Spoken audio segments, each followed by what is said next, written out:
Welcome to English Through Ideas podcast, where we learn English through powerful ideas. So to start off today, I want you to picture a 13-year-old boy. He's quite tall, maybe 6'4", but he's really thin. Right, like maybe only 160 pounds, just a kid. Exactly, just a kid. And he's looking really closely at a piece of paper. It's a list of the top young basketball players in the whole country. But he has to read pretty far down the page to find his name. He was, what, number 57 on that list? Number 57, yeah. And I mean, most kids would be absolutely thrilled just to be on the national list at all. But this boy, he actually takes a pen and he writes a kill list. Oh, wow. Yeah, he decides his only mission in life is to hunt down and, completely destroy the 56 players ranked above him on that list, one by one. That is just such an intense image, but it's really the perfect place to begin our deep dive today. It really is. Yeah. Today, we're exploring the psychology of extreme mastery and obsession.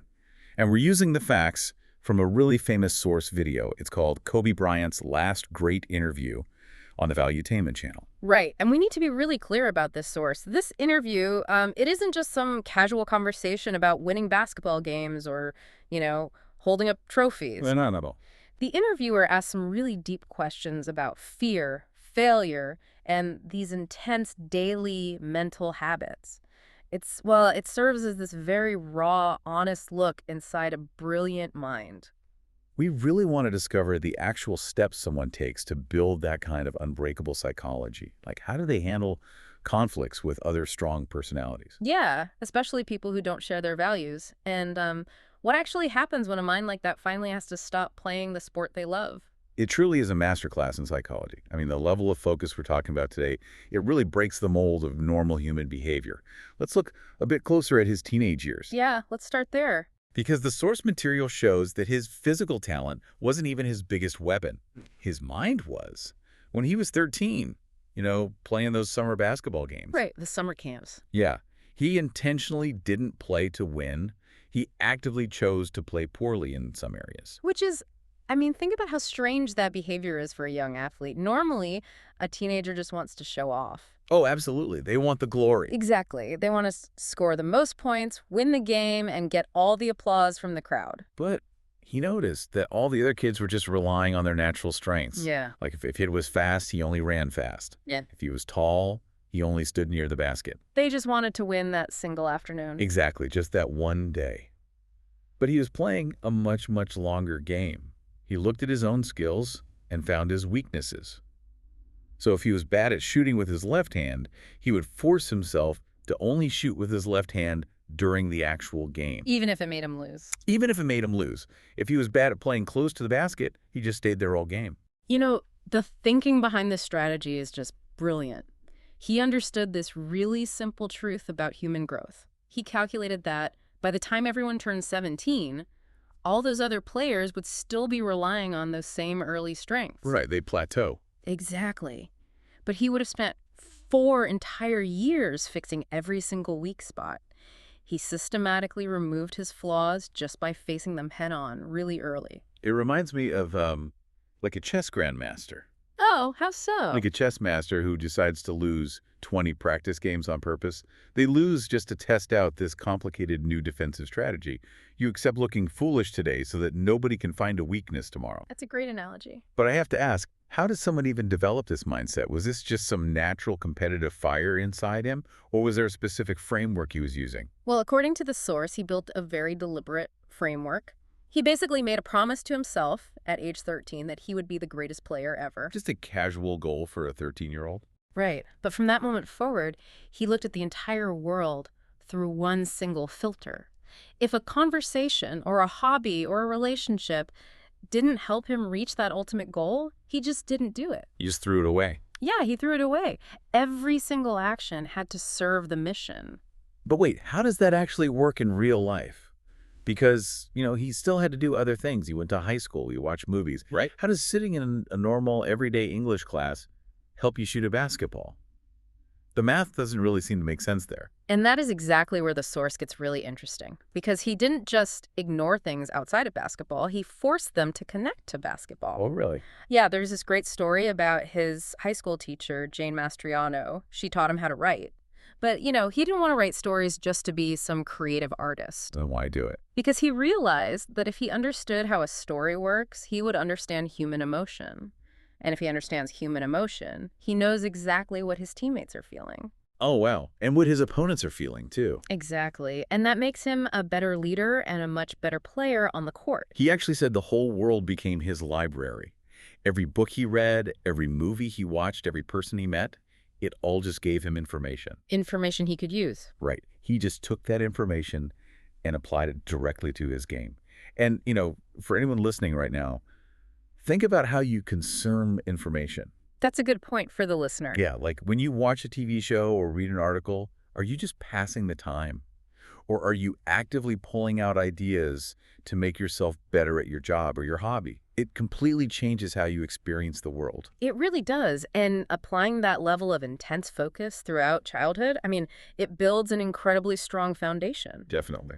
But here's the catch. Because he spent his whole life building this perfect system, he sort of expected everyone else to be exactly like him. Oh, I can see where this is going. Yeah, and that expectation led to a massive shock when he finally became a professional. Right, because you would think that joining the NBA, the highest level of basketball in the world, would mean you're finally surrounded by people who share your obsession. Yeah, right? I think so. You figure, okay, I finally found my tribe of hard workers. But the sources show that was absolutely not true. No, it was a very hard lesson about human nature for him. He looked around the professional league and saw the reality. Most professional players weren't there to be the greatest in history. What were they there for then? They were driven by the need for financial security. They wanted to take care of their families, buy a nice house, enjoy the famous lifestyle. And once they signed that big contract and got all that money, the fire just died. They were totally satisfied with just being rich. The drive simply vanished. He actually described playing against these wealthy, comfortable players as taking candy from a baby. Wow. Taking candy from a baby. Yeah. He realized that most people will just stop working hard once they feel comfortable. True, endless passion is very, very rare, even among the most talented people on Earth. I do have to pause the story here, though, because we need to talk about the dark side of this focus. Fair enough. It wasn't all easy. Right. You call it ruthless prioritization, but I look at his schedule in the sources and I just see, well, misery. It was definitely extreme. The interview mentions he refused to take casual vacations with other players. He missed social events. He sacrificed friendships. Yeah, he did. If he went a long time without seeing family, he just accepted that the time was lost. So to anyone listening, doesn't that sound deeply sad? Like, how is alienating your friends a masterclass? I get that. It is really uncomfortable to hear, but that is the reality of extreme mastery. We love to watch great people perform, but we don't really want to look at the heavy price they pay in private. The unseen cost. Exactly. He understood the cost. If you want to be in the top 0.1% of the world, you just cannot have a normal social life. The traditional idea of work-life balance simply does not exist at that level of performance. There is that crazy detail about how he managed his family time, actually. It sounds like a military operation. Oh, the scheduling. He would map out the whole year on a calendar. Mhm. Every birthday, every school event. If he had a game in another city, he would finish the game, get on an airplane in the middle of the night, fly home just to be in his daughter's birthday party for maybe 2 hours the next morning. Just 2 hours. Yeah, and then fly straight back to join his team. He pushed his body to the absolute limit because he didn't want to tell his children, I'm too tired. But, he and his family made a clear agreement about this lifestyle. Right, his wife's ultimatum. Yes. His wife gave him a very serious condition. She basically said, look, if you're going to train 8 hours a day, and if you're going to travel for 9 months of the year, missing all these normal family moments, you would have better win the championship. Otherwise, all that suffering, all those missed holidays, they're just for nothing. Exactly. That was the core of their agreement. It was a shared sacrifice. They decided together that reaching greatness was worth the pain. But, demanding that level of sacrifice from yourself creates a massive blind spot because you start expecting it from everyone else around you. And that's dangerous. Totally. In a locker room full of multimillionaire superstars, that expectation is a recipe for absolute warfare. Like, how does an uncompromising obsessive survive in a team environment where everyone has totally different motivations? It creates intense, daily conflict. When you work that hard, your patience for lazy people just drops to zero. I can imagine. And this is why his relationships with other huge personalities, the other alphas in the sport, are so interesting to study. We really get to see how he navigated different types of leadership. Let's look at his relationship with Michael Jordan. When our subject entered the league at 18 years old, Jordan was like the terrifying king of basketball. The absolute peak of the sport. Yeah, the other players actually called him Black Jesus. They wouldn't even look him in the eye because they were so afraid of him. But not our guy. Nope. This 18-year-old kid just called him Mike. He looked the greatest player in the world right in the eye and showed zero fear. And refusing to bow down is exactly what built their bond.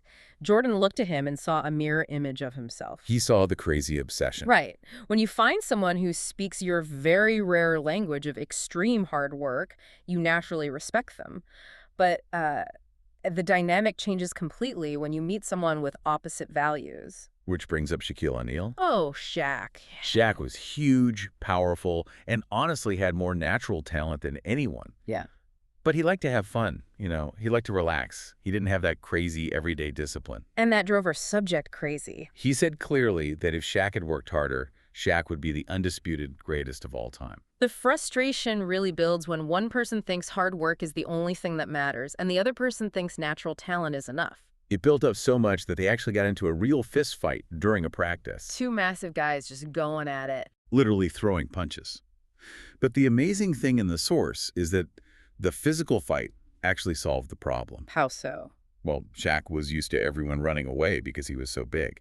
When this young player stood up to him and basically said, "I am not backing down," Shaq finally respected him. It just shows that in a really high-pressure environment, polite conversation doesn't always work. You have to speak the language of the person you're dealing with. And for Shaq, physical courage was that language. Exactly. But obviously, you can't have your players fighting every single day. This is why their coach, Phil Jackson, used a completely different method to handle these huge egos. Phil Jackson is fascinating here. Yeah. I think of him like a clever movie director. The director. Yeah, like a director who secretly breaks an important prop on set right before they film a scene.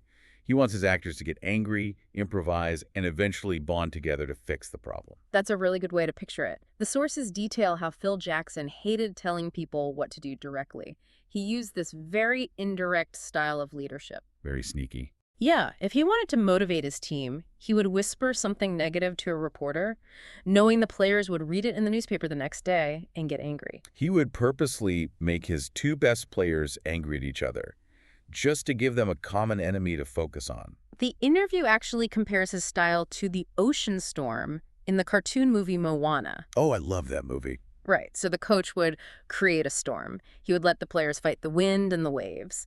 But he knew exactly how the storm worked, and he knew it would eventually push their boat onto the correct beach. He also brought in very strange practices to manage their minds, didn't he? Like, he hired a Tai Chi master to come right to the basketball court. Yes, at center court. He made these giant, highly aggressive athletes take off their shoes and practice slow, quiet meditation. I mean, to the outside world, that probably looks silly, but the psychology behind it is vital for high performers. It makes total sense when you think about the pressure they face. Imagine being in the final game of a championship. Millions of people watching. Exactly. The noise is incredibly loud. If you let your fear or anger control you in that moment, you will fail. The meditation taught them to separate their mind from the chaos around them. They learned how to stay perfectly calm inside the storm. Which is such a powerful idea for self-improvement. It really is. And this idea of separating the mind from the environment is perhaps the most important lesson in the entire source material. It wasn't just for handling the crowd, was it? No, for this player, mental conditioning was the main tool he used to survive terrible physical pain and public failure. Okay, this part of the interview honestly gave me goosebumps. We need to talk about the alter ego. The pre-game ritual. Yes. Before big games, he would sit in the locker room with his headphones on. But he wasn't listening to loud, fast music to get hyped up like most guys.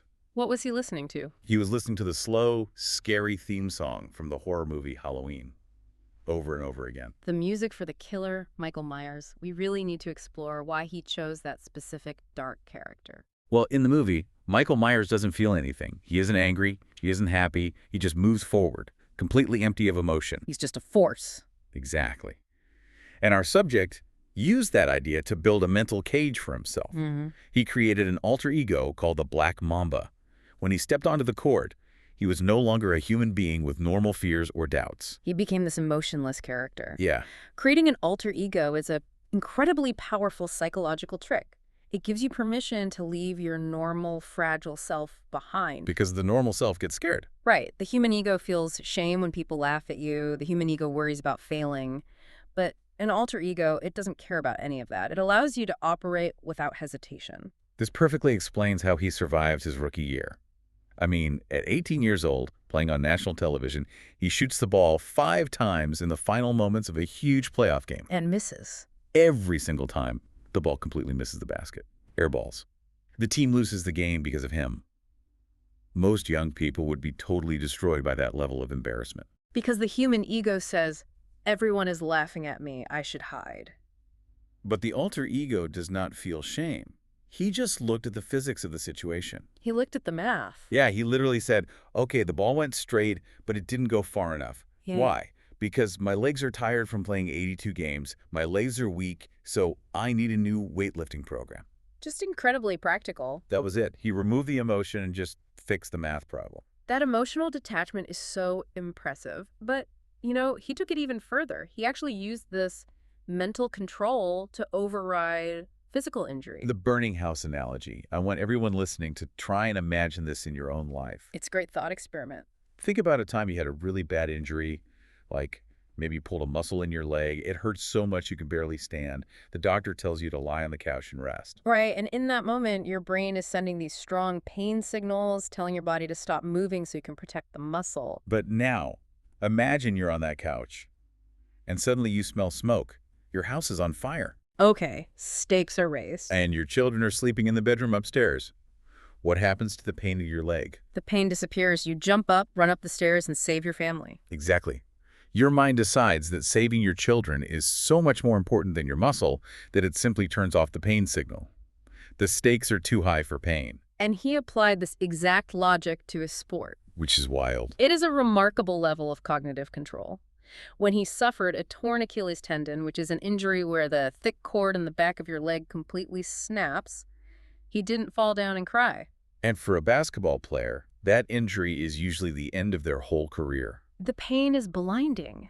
Yet he literally walked to the free throw line, shot the ball, and walked off the court on his own 2 feet. He tricked his own nervous system. He convinced his brain that finishing the job was a matter of life and death, so his body delayed the pain response. But this brings us to a very difficult question. What's that? Well, the mind is still incredibly powerful. The obsession is still there. But eventually, the physical body breaks down for good. Age catches everyone. That's true. So what happens to a mind like that when there are no more games to play? This brings us to the final act of the story. He retires from basketball in the most dramatic way possible, scoring 60 points in his final game. Going out on top. Yeah. Now, usually when athletes retire, they go through a really dark period. They lose their identity. They get depressed because they just don't know who they are without the sport. Psychologists call it the classic stages of grief. But he completely skipped that darkness. He went to his daughter's school and had to fill out a normal paper for the teacher. Under the section for Father's Job, he didn't write retired athlete. What did he write? He wrote the word storyteller. Wow. And then he starts making animated movies, and he quickly wins an Academy Award, an Oscar. Like, how does someone switch to a totally different world and immediately become the best? Well, the secret is that he didn't change who he was. He only changed the vehicle. The vehicle. Yeah, all those skills he learned, the intense research, the daily discipline, the ability to analyze a complex problem, he just lifted that mental operating system and dropped it right into Hollywood. Oh, the way he watched movies shows this perfectly. He didn't just sit on the couch and eat popcorn like the rest of us. No, of course not. He watched the exact same movie 4 different times. It was a complete analytical breakdown. The first time, he watched it as a normal fan just to feel the story. The second time, he watched it trying to understand the director's choices, like why put the camera there. Breaking down the mechanics. Right. The third time, he only looked at the lighting. How did the light create a mood? And the fourth time, he turned the sound completely off. He watched the whole movie in silence, just to study how the pictures told the story without words. This is that world as a library concept returning again. He was constantly gathering data, And when he started his animation studio, he knew he couldn't draw everything himself. So he used his leadership skills. Exactly. He searched for other obsessive people in the art world. He found the animators who loved their craft just as much as he loved basketball. And he challenged them to do impossible things. And his reason for doing all of this changed, too. It was no longer about beating other men and winning trophies. His final mission was deeply personal. It was driven by his role as a father, right? Yes, as a father to 4 daughters.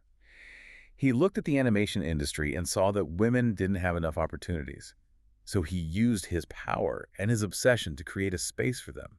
He wanted to show his daughters that they could be leaders in absolutely any field. The whole journey is very poetic, really. He started as this skinny 13-year-old kid who only wanted to destroy the people ranked above him. The kill list. Right. And he ended as a mature leader who wanted to build doors for other people to walk through. But that intense fire inside him never changed. It just found a better purpose. It truly forces you to rethink the word talent. You know, we like to say people are born great, but this deep dive proves that greatness is a choice you make every single morning. It is an active choice. It's deciding to tune the world into your library. It's having the courage to look at your weaknesses and fix them instead of hiding them. And it's refusing to let the comfort or laziness of other people slow you down. And as we finish analyzing these sources today, I want to leave everyone listening with a final thought to mull over. Go for it. Imagine taking this world as a library idea and using it in your own life tomorrow. Imagine that every movie you watch, every article you read, and every conversation you have is filtered through one single goal: improving your main craft. That's a huge shift in perspective. It is. If you did that, what is the one craft you would choose to master? And when you look at the heavy price of greatness, what comfortable habits would you be willing to sacrifice to achieve it? Thank you for learning with English through ideas. If you enjoyed this podcast, subscribe for more ideas, more English, and more growth.